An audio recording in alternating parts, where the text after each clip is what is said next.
네, 오늘은 나병 환자의 정결하게 되는 규례에 대한 부분을 좀 같이 나누기로 합니다. 어떻게 하면 정결하게 될 것인가? 정결하게 된다는 것은 성전에 들어갈 수 있는 조건을 갖추게 된다는 거죠. 네, 거룩함과 속됨에서 이제 그 속됨의 부정함에서 정결함에 이르러야 이제 거룩함으로 갈 수 있는 성전에 나올 수 있는 그런 자격 조건을 가지기 때문에 부정한 사람은 무조건 성전에 가까이 갈 수가 없습니다. 그래서 정결함을 얻어야 이제 이 성전에 나아갈 수 있는 부분이 이제 생기는데, 정결함을 얻는다는 것은 어떤 행사의 절차에도 중요한 부분이 있지만 이러한 절차 이후에 또 제사를 통해서 이것이 완성되는 부분들이 이제 나타납니다. 그래서 항상 보면 정결함을 얻을 때는 어떤 기간이 필요하기도 하지만 그 기간 후에 제사장에게 가서 뭔가 제사를 드려야 여기에 공적으로 이 사람이 정결하다 인정을 받는 그런 부분들이 있어요. 마치 교인이 교인됨에 대한 정결함을 받기 위해 이제 전체적으로 세례라는 예식을 통해서 교회의 일원이 되는 그런 부분처럼 이 당시에 어떤 부정한 것에 대한 정결함에 대한 부분을 이렇게 제사를 통해서 확증하는. 그래서 나병이라는 것은 신약 성경에도 계속 나타나긴 하지만 그게 구약의 나병과 신약의 나병이 같은 나병인가 아닌가에 대한 부분은 여러 가지 학설이 있지만 계속 나병에 대한 부분을 얘기할 때 중요한 건 그 나병이 죄와 연관이 많이 있다는 거예요. 죄. 이게 이제 성경에 지금의 나병이 아닙니다. 이 나병은 그 당시에 피부병, 악성 피부병을 이제 나병이라고 하는 건데 죄와 연관이 많이 돼서 미리암이 아론과 모세를 비방했을 때도 나병이 걸렸죠. 그리고 게하시라는 이제 엘리사의 신하가 이제 나아만 장군의 그 요단강가에서 7번 시순의 나음을 얻고 이제 그가 나아만에게 가서 속여서 물건을 받아내고 또 엘리사를 속이는데 이 나아만의 나병이 너에게로 들어갈 것이다. 이제 심판을 받게 됩니다. 그래서 게하시가 나병에 걸리는 사건도 나오고 유다 왕 아사랴에 대한 이제 우시아라고도 하는 왕인데 열왕기하 15장 5절에 보면 이렇게 말씀합니다. 열왕기하 15장 5절 여호와께서 왕을 치셨으므로 그가 죽는 날까지 나병한 자가 되어 별궁에 거하고. 하나님이 치셨는데 나병한 자가 되었습니다. 이 나병이라는 것이 그러니까 어떤 심판, 죄에 대한 심판에 대한 하나의 부분으로 계속해서 성경은 나타내고 있다는 거죠. 미리암이 모세와 아론을 비방했을 때도, 또 게하시가 속이고 거짓말했을 때도, 또 이 아사랴 우시아 왕이 여호와의 심판을 받았을 때도 이러한 나병에 대한 부분이 나타나서 죄를 지은 사람에 대한 부분이 나병과 연결되는 부분들로 성경은 많이 이제 나타내고 있습니다. 그래서 나병에 관련된 감염된 사람은 이제 더 이상 진영 밖에 있어야 되기 때문에 하나님의 성전에 들어갈 수 없는, 그리고 자신이 그 정결한 기간을 통해서 다시 회복돼야 되는 그런 상황에 있습니다. 그래서 오늘 본문에는 그러한 두 가지 사건이 이제 구분되어서 나타나는데, 첫 번째는 이제 그런 진영 안으로 들어오기까지 허락되는 그 기간, 이제 이게 첫 번째 정결 기간이라면, 두 번째는 이 정결함을 통해서 제사장에게 와서 제사하는 기간, 이게 이제 이렇게 나눠집니다. 오늘 본문에 보면 9절까지가 이제 첫 번째 기간이죠. 정결하게 되는 그런 부분이고, 10절부터는 이제 제물을 가지고 오고 또 소제물과 기름을 가지고 와서 제사장에게 이 제사를 드려서 이 정결함을 확증하는 이 기간으로 나눠집니다. 우리가 예배의 어떤 부분에 나오는 부분도 여기와 좀 연관을 시켜본다면, 하나님 앞에 나오기 전까지 무언가 부정한 것을 다 제하여 버리고 정결하게 하는 그 기간, 반면에 나와서 이제 예물을 드리면서 제사하면서 여기에 대한 부분에 확증하고 다시 이 기쁨으로 나아가는 그런 기간, 이게 이제 우리의 예배와도 좀 연결이 될 수 있는 부분인데, 한번 보면 처음에 이제 이 나병 환자가 정결하게 하기 위해서는 첫 번째는 제사장에게 나와야 됩니다. 제사장에게 데려갈 것이요, 이제 진찰하게 됩니다. 근데 어디서 진찰하냐면 진영에서 나가 진찰할지니, 3절에 진영에서 나아가서 진 밖에서 진찰해야 됩니다. 왜냐하면 부정하면 전염되기 때문에 이 전염을 최대한 막기 위해서 진영에서 나아가서 진찰을 하게 됩니다. 그래서 그 부정함이 계속 사람들이 몰려 있는 곳에 오면 이 부정함이 계속 전염이 되기 때문에 이것을 이제 진영 밖에서 이제 진찰하기 위해서 제사장이 이제 나가서 진찰하고, 그 환부가 나았으면 제사장은 이제 뭘 하면 되냐면 여기 세 가지가 나옵니다. 이제 네 가지죠. 정결한 새 2마리 4절에 보면, 그다음에 백향목, 그다음에 홍색실, 우슬초, 이런 부분들이 나오는데, 이제 중요한 부분이 이 새를 통해서, 백향목, 홍색실, 우슬초를 통해서 무언가 절차를 밟아야 되는 부분들이 이제 나타납니다. 첫 번째 절차가 뭐냐면 이 백향목에 대한 부분. 이 백향목은 오늘 본문에 처음 등장합니다. 성경에 나중에 솔로몬 성전을 지을 때도 이 백향목으로 지었다고 이제 나와 있는데, 레바논의 백향목, 그 이제 이 백향목은 소나무과에 속한 나무인데 상당히 견고하고 또 부패하지 않는 나무.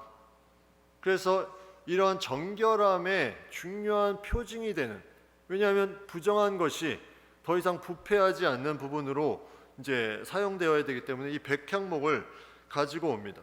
그다음에 홍색실은 이제 우슬초를 가져다가 백향목에 묶어야 되는 부분들이 있는데, 그래서 그것을 통해서 무언가를 뿌리는 일을 하는데, 여기에 홍색실이 쓰이게 되는 거죠. 홍색, 이 왜 홍색이냐? 이 홍색에 대한 부분은 우리가 쉽게 이제 생각해 볼 수 있는 것은 피에 대한 부분이 있죠. 피, 이 생명, 그리고 뭔가 거룩함에 대한 부분. 그래서 홍색에 대한 부분이 있기 때문에 우리가 성경에서 볼 때도 이 홍색에 대한 부분이 많이 나옵니다. 라합이 그 집에 이스라엘이 여리고를 들어왔을 때 기생 라합의 집에 무엇을 이제 걸어놨냐면 홍색 실, 홍색 밧줄을 이렇게 집에 늘여놓으면 그 집은 라합의 집인 줄 알고 심판을 하지 않겠다, 이렇게 약속을 합니다. 그 홍색의 의미, 또 유월절 출애굽 때도 이 우슬초로 피를 찍어서 문 임방과 설주에 바르죠. 이것도 마찬가지로 피에 대한 부분, 이것도 재앙을 넘어가는 그런 부분들로 홍색에 대한 부분이 계속 나와 있는데, 우리가 사제의 말씀할 때 이사야 1장 18절에 여호와께서 말씀하시되 오라 우리가 서로 변론하자. 너희의 죄가 주홍 같을지라도 눈과 같이 희어질 것이요 진홍같이 붉을지라도 양털같이 희게 되리라. 예, 이런 죄에 대한 부분을 다 어떤 색으로 표현했냐면 주홍, 진홍, 홍색으로 표현을 많이 합니다. 홍색. 그래서 이 정결하게 되는 부분에도 항상 이 홍색이 많이 들어가요. 홍색. 이 홍색에 대한 부분이 이제 중요한 부정함을 정결케 하는 부분이 이제 되기 때문에 홍색실로 우슬초를 백향목에 이제 묶습니다. 묶어서 이제 그 우슬초를 통해서 이제 무언가를 하는데, 우슬초는 이 아까 얘기했던 출애굽 6월절 때 이제 처음 나오지만 여기 본문에 이제 두 번째 나오는데, 이 우슬초는 정결하게 하는 예식의 아주 중요한 요소로 쓰임 받습니다. 그래서 무언가 정결 예식을 할 때 우슬초를 통해서 바르거나 뿌리거나 이런 부분들을 많이 했다는 거죠. 그래서 그것을 통해서 그 우슬초의 피를 묻혀진 곳은 정결한 곳이다. 그래서 재앙이 넘어가는.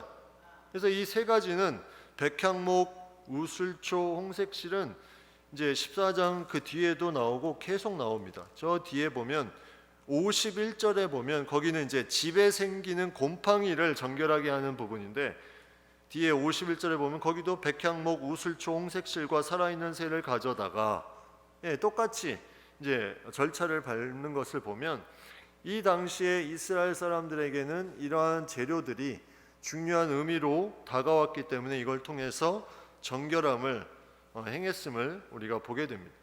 그러면 이것을 가지고 어떻게 하냐? 이제 보시면 5절에 보면 두 가지 이제 이 중요한 부분이 나오는데, 새 두 마리를 준비한다 그랬죠. 그래서 새 하나를 흐르는 물 위 질그릇 안에서 잡게 하고, 새를 흐르는 물 위 질그릇 안에서 잡는다.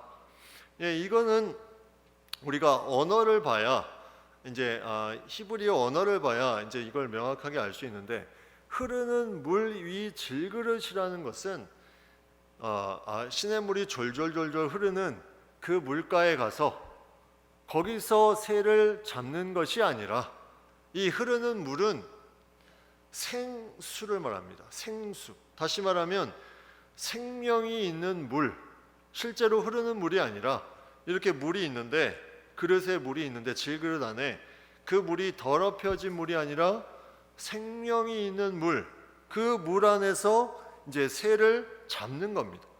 그 안에 이제 새를 잡는데, 이제 질그릇 안에 물이 있고 그 새를 잡을 때 뭐가 나옵니까? 피가 나오죠. 피가 물과 함께 섞입니다. 그 섞인 것을 통해서 이제 그것을 이 백향목과 홍색실 우슬초를 가져다가 다른 새가 있어요. 이 새는 그렇게 이제 죽고 그 안에서 잡는데, 다른 새가 산채로, 이 새는 산채로 가져와서 뭘 하냐면 그 흐르는 물 위에서 잡은 새의 피를 찍어서, 이 세 가지를 통해서 찍어서 어디에다가, 이 산새에다가 이제 이 산새에다가 이 찍어서 그 나병의 정결함을 받을 자에게 뿌립니다. 그럼 뿌리면 이 뿌리는 가운데 정하게 되고, 그 정함을 통해서 살아있는 새가 놓여집니다. 이게 무슨 의미냐? 이제 죽은 새가 있고 살아있는 새가 있는데, 죽은 새가 피에 대한 부분에 생명을 가지고 다시 그 안에 죽었던 부분이 새롭게 살아나서 그것을 가지고 나병 환자에게 그것을 뿌리고 이 살아있는 새를 날려주는데, 이게 상징적인 의미가 있는 겁니다. 이제 왜냐하면 나병에 걸린 사람은 거의 죽은 사람과 같다는 거죠. 죽은 사람. 이 죽은 사람이 이 뿌림을 통해서 다시 생명을, 이 피를 통해서 생명을 얻게 되고, 그 생명을 살아있는 새를 날려보내면서 이 생명이 이제는 다시 살아났다. 이걸 상징적으로 나타내는 거예요. 여러분, 이걸 보면서 뭐가 생각납니까? 인간이 죽음에서 다시 살아나는 사건, 예수님께서 죽음에서 살아나는 사건, 이 죽음에 통해서 그 피를 통해서 예수님이 사흘 만에 부활하신 생명을 얻는 사건, 그리고 그것을 통해서 인간이 새로워지는 놀라운 길이 열려지는, 부활의 첫 열매로 부활을 얻게 되는 그 사건을 우리가 생각해 볼 수 있죠. 그래서 그러한 부분들도 이제 이 레위기에서 우리가 생각해 볼 수 있는 예수 그리스도의 죽으심과 부활을 예표하는 그런 부분들을 우리가 생각해 볼 수 있습니다. 그래서 그 7번 뿌린다 했는데 7번은 이제 완전한 수죠. 완전한 수로 그들이 이제 정결함을 받기 위해서 하나님의 그 생명의 완전함. 그래서 성경에 보면 주로 3, 4, 7 이 숫자가 완전수인데, 거의 완전하다 하면은 이 3, 4, 7로 다 조합이 많이 됩니다. 그래서 이런 완전함, 아까 얘기했던 나아만 장군이 요단강가에 자신의 나병의 깨끗함을 얻기 위해서 물에 담갔다 다시 일어났을 때도 7번, 이런 부분들이 계속 반복되면서 완전함의 치유에 대한 부분을 얘기하고 있죠. 그래서 그런 새가 2마리, 한 마리는 죽고 한 마리는 날아가면서 이거를 정결함의 표징으로 삼는 겁니다. 날아가면서 새가 날아가면 이제 나는 자유다. 내가 부정하면서 하나님 앞에 계속 나아가지 못한 얽매였던 인생에서 저 새가 깨끗함을 얻고 정결함을 가지고 날아가는 그런 부분들을 통해서 본인이 자유함을 얻게 되는, 얼마나 그걸 보면서 행복할까.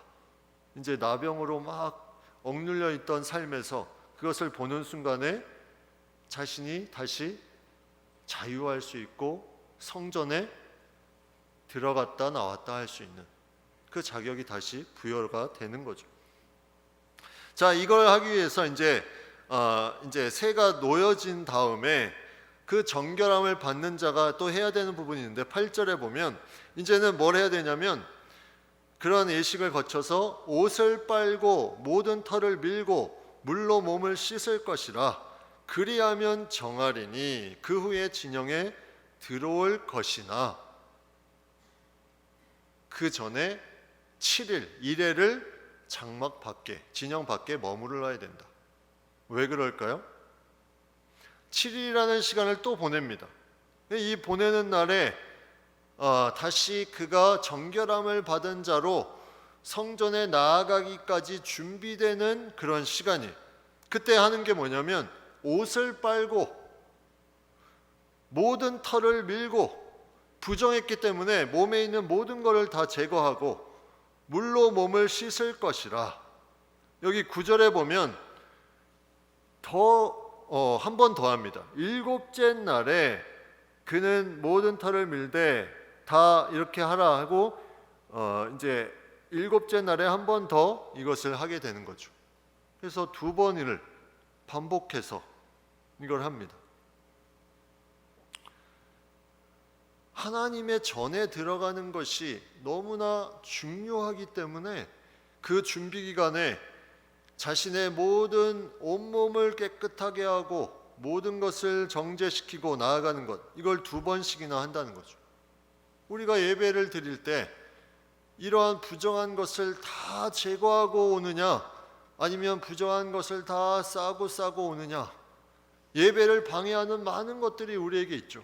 그러한 것들을 내가 얼마나 다 제거하고 오느냐, 아니면 그냥 그 부정한 것을 가지고 계속해서 예배에 방해되는 부분들로 가지고 오느냐, 이런 부분들을 우리가 생각해 볼 수 있습니다. 이제 이러한 과거의 이 구약 시대에는 옷을 빨고 털을 밀고 몸을 씻는 것에 어떤 정결함의 중요한 준비였다면, 지금 우리의 준비는 물론 이러한 부분도 물론 같이 할 수 있는 부분도 있겠지만, 그거 말고도 많이 있죠. 우리가 정말 예배를 제대로 드리기 위해서 방해하는 것들, 이거를 다 깨끗함을 얻게 하고 예배 자리로 나아가는 것, 그게 무엇이 있을까? 나의 예배를 방해하는 것 많이 있죠. 나의 바쁜 스케줄, 계속 스케줄 생각이 납니다. 그리고 미워하는 어떤 부분, 시기, 질투, 용서하지 못하는 마음들이 내 생각에 부정하게 계속 다가오면 그것에 대한 부분을 해결하고 가야 되는데 계속 해결하지 못하면 집중할 수가 없습니다. 그래서 예수님께서 말씀하신 내용이 5장 23절 24절에 그러므로 예물을 제단에 드리려다가 거기서 내 형제에게 원망 들을 만한 일이 생각나거든 예물을 제단 앞에 두고 먼저 가서 형제와 화목하고 그 후에 와서 예물을 드리라. 이런 부분도 있죠.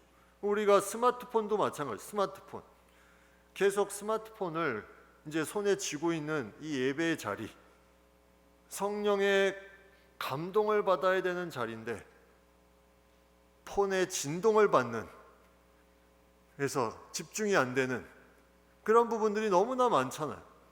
그러면 거기에 또 문짝 답신까지 하는, 그러면 이제 그 예배가 흔들리는 거죠.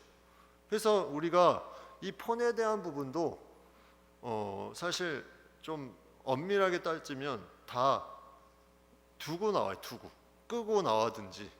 그래서 예배 시간에 항상 울리잖아요. 어디서 울리는지 저는 모르겠어요. 아무튼 항상 울리더라고요. 근데 그게 예배에 집중하지 못하게 하는 그러한 부분들로 나를 부정하게 하는 부분들이 될 수 있다는 거죠. 근데 그런 것들을 이 구약 시대에는 모든 털을 다 밀고, 여기 9절에 수염과 눈썹을 다 밀고, 이걸 과연 할 수 있을까? 근데 이렇게 했다는 거예요. 왜 이렇게 할 수 있을까요? 이 나병 환자들이 무엇을 못했습니까? 하나님의 전에 나아가는 것을 못했어요. 근데 하나님의 전에 간다는 이 감격을 가지고 내 몸뚱아리가 무슨 문제냐? 다 밀어도 깨끗할 수만 있다면, 성전에 갈 수만 있다면, 이런 마음으로 성전에 나아갔다는 거예요. 이런 마음으로 자신의 눈썹과 수염과 모든 털을 미는 그런 부분들을 다 감하고도 내가 오늘 예수님을 만날 수 있다, 그러면서 그것을 할 수 있었다는 거죠. 그러면 그것을 다 하고 나서 8째 날에 이제 제사를 드립니다. 8째 날부터 10절에 보면 흠없는 어린 순양 2마리, 1년 된 흠없는 어린 암양 1마리, 그 다음에 소제물, 기름, 이런 것들을 가지고 이제 예물을 드리는데, 이 예물을 드리는 과정이 이제 보면은 약간 위임식 절차와 비슷합니다. 제사장 위임식 절차. 그 이제 제사의 중요한 부분이 14절 보면 제사장은 그 속건제물의 피를 취하여 정결함을 받을 자의 오른쪽 깃뿌리, 그리고 오른쪽 엄지손가락, 엄지발가락, 이게 위임식 때 제사장에게 했던 부분인데, 이 부분이 뭐냐면 너 귀가 이제 하나님의 말씀을 잘 듣고, 너의 손이 하나님의 일을 감당하고, 너의 발이 하나님이 원하시는 곳에 가도록 위임식 때 했던 부분인데, 이거를 나병 환자가 정결하게 되는 예식에 동일하게 했다는 것은 모든 사람들에게 이 부분을 하나님이 주기를 원하시는, 그렇게 살기를 원하시는 부분들을 우리가 보게 됩니다. 결국 이 제사장이 특별한 부분에 제사 직분은 감당하지만 그 중심의 중요한 하나님과의 관계성은 모든 사람들이 동일하게 가지기를 원하는, 그래서 회복되기를 원하는 그런 부분들을 구약시대에도 동일하게 가지고 있는 거죠. 거기다가 17절에 보면 그 피를 취해서 바른 위에다가 또 뭘 바르냐면 기름을 바릅니다. 기름. 피는 깨끗하게, 그리고 생명에 대한 부분이라면 기름은 거룩함, 구별에 대한 부분입니다. 이거를 2번 피를 바르고 그 위에 다시 기름을 발라요. 완전히 인간이 다시 회복되는 것이 하나님이 주신 이 죄사함에 대한, 정결함에 대한 부분과 하나님이 너희 거룩하게 살아야 되는 이 부분에 대해서 계속해서 말씀하면서 새롭게 되는 부분들을 보여주고 있습니다. 이제 그것을 계속 해나가는 가운데 이제 회복되어서 이제는 새로운 삶으로 살아갈 수 있는. 그래서 오늘 본문에 1절 12절에 보면 정결하게 하는 제사장은 정결함을 받을 자와 그 물건들을 회막문 여호와 앞에 두고, 그 정결함을 받을 자와 물건들을 회막문 여호와 앞에 두고, 그 다음에 제물을 가지고 와서 속건제로 요제를 드린다. 하나님 앞에 들어서 흔들어서 하나님이 다시 은혜로 주실 것을 받는 것이 요제죠. 그걸 요제를 드리는데, 여기서 중요한 건 제사장이 이 제사를 드릴 때 그 정결함을 받을 자는 어디에 있냐면 회막문 여호와 앞에 두었다, 이렇게 되어 있습니다. 그러면 이들이 무엇에 집중할까?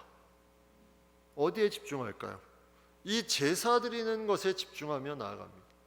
제사드림에 집중하며 나아가는 이 마음 속에 내가 드리는 이 제물, 내가 드리는 이 예배, 이것이 하나님이 받으시는 것에, 제사장이 거기에 이 도구가 되어서 쓰임 받는 것에 눈을 뗄 수가 없는 여호와 앞에서 이것을 행하였다, 이렇게 나와 있습니다. 이 임재를 우리가 경험해야 되는 거죠. 예배 드릴 때 그냥 순서가 지나가는 것이 아니라 그 가운데 하나님께서 어떤 기도자, 설교자, 찬양대 이런 부분을 통해서 여호와의 임재가 나타남을, 그것을 경험하면서 나아가는 여호와 앞에서, 이 단어가 너무나 중요한 단어입니다. 근데 그거를 통해서 계속 지켜보며 집중하며 나아가는.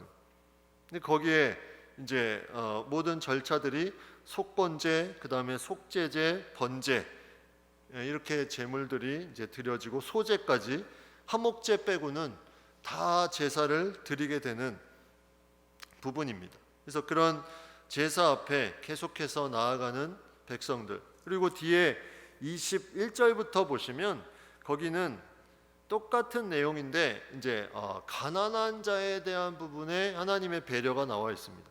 속죄 제물과 번제물이 그런 형편이 되지 않으면 새 2마리를 가지고 이렇게 가지고 와서 속죄제와 번제를 드려라, 이제 그런 부분들이 나와 있습니다. 속건제물과 속죄제물, 번제물, 이런 부분들은 앞에 절차가 나와 있기 때문에 여기 속죄제에 암양을 잡는 내용이 나오죠. 암양. 그 암양이면 앞에 4장에 보면 이 암양을 잡는 속죄제는 평민의 속죄제일 때입니다. 평민. 평민일 때. 다른 어떤 제사장이나 족장이나 회중이 아니라 평민일 때, 이제 그런 부분이 앞에 제사의 규례에 있기 때문에 평민들이 나병에 걸려 있을 때 이러한 부분들로 이제 새롭게 하는 것, 이제 이게 절차상에 계속 나오면서 이런 하나님이 정결케 하는 예식을 통해서 너 이제 부정함에 처했으니까 이 예배가 얼마나 중요한지 알겠지. 여호와 앞에서 한번 경험해봐. 그 임재함을 한번 경험해봐. 그러면서 그것에, 모든 것에 집중할 수 있도록 그의 모든 것에 이제 나아가면서 이런 것들을 행하는. 그래서 이제 제사장이 그에게 오른쪽 깃뿌리, 또 발가락, 손가락에 그 피와 기름을 바르면서 완전히 하나님의 임재를 나타내는. 그래서 성찬에 대한 부분이 이제 여기서 중요한 부분입니다. 성찬은 이제 보이는 예배, 이제 우리가 참여하는 예배. 그래서 이러한 깃뿌리에 피를 바르고 발가락, 손가락에 바르는 것과 같이 성찬도 마찬가지로 우리가 직접 그러한 것들을 경험하는 예배로 우리에게 다가오는 부분이죠. 그래서 그게 너무나 귀하게 역사합니다. 그래서 이 예배 드리는 사람들이 그것을 경험하며 또 그러한 체험을 하면 다시 부정함에 갈 수 있겠습니까? 이 귀한 여호와 앞에서 경험한 임재를 체험했는데 내가 다시 부정해진다, 이걸 생각할 수가 없죠. 이 놀라운 하나님 앞에 나오는 이 임재를, 그래서 그것에 대한 명확한 부분을 계속 심어주는 거예요. 너 부정했지, 너 죄 가운데 있었다가 이제 다시 나왔지, 이제 한번 네가 은혜를 경험하고 그 은혜 속에서 다시 부정함으로 나아가지 마라.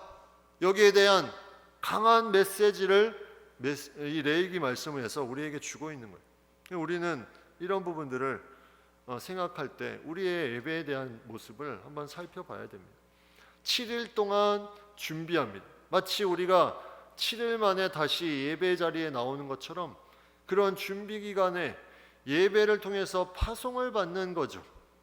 파송을 받지만 또 예배하기 위해서 한 주를 거기에 맞춰서 살아가는 겁니다. 완전히 별개의 삶을 살면, 그 예배에 준비된 삶을 살아가는 것이 없다면 예배자로서 하나님의 임재를 경험할 수 없는 부분인데, 여기에 계속 파송받은 삶에서 예배자로서 살아가 일주일을 다시 그 예배의 절정에 이르는 하나님을 만나는 시기에 맞춰 계속 정결함에 이루어 거기에 딱 들어갔을 때 그 임재를 경험하며 또 그것이 한 주간 계속해서 예배자의 삶을 이루고 와서 이게 반복되는 것이 이게 예배의 감격이라는 거죠. 이게 우리가 예배 승리하기 어려운 부분이기도 합니다. 그래서 이게 레위기를 통해서 계속 우리에게 주시는 부분은 내가 하나님이 주시는 귀한 마음을 가지고 이 예배가 얼마나 소중한 것인지를 계속해서 구약의 법을 통해서 알려주고 있어요. 예표하고 있습니다. 예수님의 놀라운 치유와 회복과 죄사함의 놀라운 일들을 이 구약 시대의 이 제물을 통해서 정결하게 되는 부분들을 계속 보여주고 있다는 거죠. 근데 이 이제 나병에 대한 부분이 이제 아까 처음에도 얘기했지만 신약에도 계속 나옵니다. 예수님께서 보시면 누가복음 17장 14절에 보시면 이 말씀이 있습니다. 10명의 이제 나병 환자죠. 보시고 이르시되 가서 제사장들에게 너희 몸을 보이라 하셨더니 이 율법이 그대로 이제 적용됩니다. 이제 제사장에 보여야 거기에 대한 정결의식을 해야 이제 완전히 자유인이 되기 때문에 그런데 그들이 가다가 깨끗함을 받았다. 가다가 깨끗함을 받았다. 이렇게 성경은 표현하고 있는데 결국 그 중에 한 사람만 다시 예수님 앞에 나와서 영광 돌리는 내용이 이제 누가복음 17장에 나오는데 이러한 나병에 대한 부분은 항상 보면 이 죄, 하나님의 어떤 죄 사함에 대한 부분 이런 부분들과 연결이 계속됩니다. 그래서 그 한 사람의 나병에 그치는 것이 아니라 내 죄를 사함 받았느니라 그 돌아온 한 사람에게 예수님이 말씀하신 것처럼 이러한 병에 대한 부분이 끝이 아니라 그 안에 하나님의 영적인 치유의 역사. 그래서 이제 신약 성경에 보면 이런 나병에 대한 부분에 이제 그런 따로 떨어지는 존재가 아니라 예수님이 고치시고 치유하시는 병의 가장 중요한 부분으로 나타나면서 그 사람들에 대한 죄 사함에 대한 부분을 얘기한 것은 이 병이 이 구약 성경에 나타나 있는 성전에 가까이 가지 못함이 결국은 죄에 대한 부분의 중요한 부분과 연결됨을 우리가 보게 됩니다.